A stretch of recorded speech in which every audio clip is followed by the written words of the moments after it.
I made a video not that long ago where I talked about how the European Union wanted to fine Elon Musk a billion. I said $1 billion. Actually, it's €1 billion.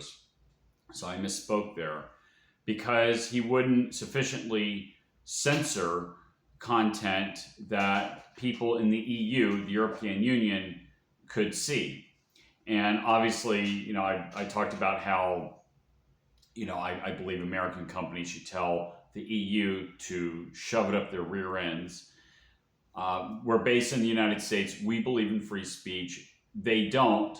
And obviously, America doesn't have sovereignty over Europe. This is a question that Europeans need to address to their governments. Unfortunately, we see what's going on with Marine Le Pen, Georgescu, what Germany is doing to circumvent the Alternative for Deutschland party, and we see the tyranny that's going on in the UK and elsewhere throughout Europe. The act in question, this was passed a couple of years ago. It's called the give me 1 second, the Digital Services Act. And the language, I didn't read through that. I read little snippets of it, not from this article. This article talks about it a little bit.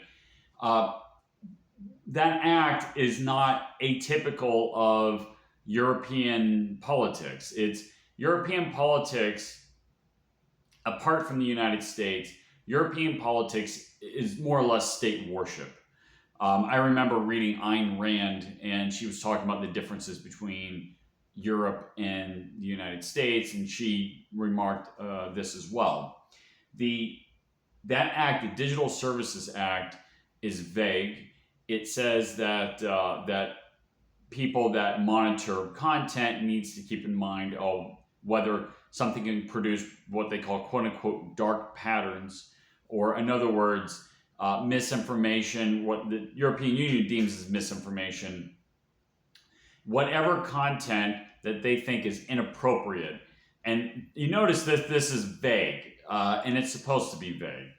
The idea is that people are state worshiping and that they would self-censor, much like you see in any other authoritarian regime.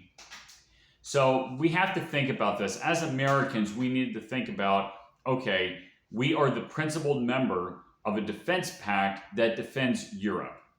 Okay, why are we doing this? Why are we spending all this money in our command structure that we divert part of our command structure to defend Europe?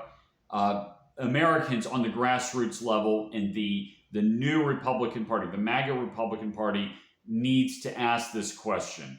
Why are we defending Europe? Why are we defending an authoritarian regime that is the European Union, who fines or talks about levying fines against American companies because they didn't sufficiently censor content? We don't defend China. In fact, we do a lot of things with China we shouldn't be doing. China steals a lot of our technology. So does Israel, by the way, too. And we do defend Israel. So I think we need to have an honest discussion about the relationships between the United States and these other countries. We got to keep in mind that these other countries and their politics, by and large, is state worship. It's not about individual freedom on principle. And it's very clear. All you have to do is read their laws. Go read the laws in the UK or in Germany, if you don't believe me. On principle, Germany is not a free country. Britain technically used to be a free country, but they're drifting away from that, very obviously. So I'll put a link in the description below of this article. It pretty much talks about things I've already talked about before. But I just wanted to point out the state worship issue. And keep in mind that fact when considering whether or not we should defend these countries.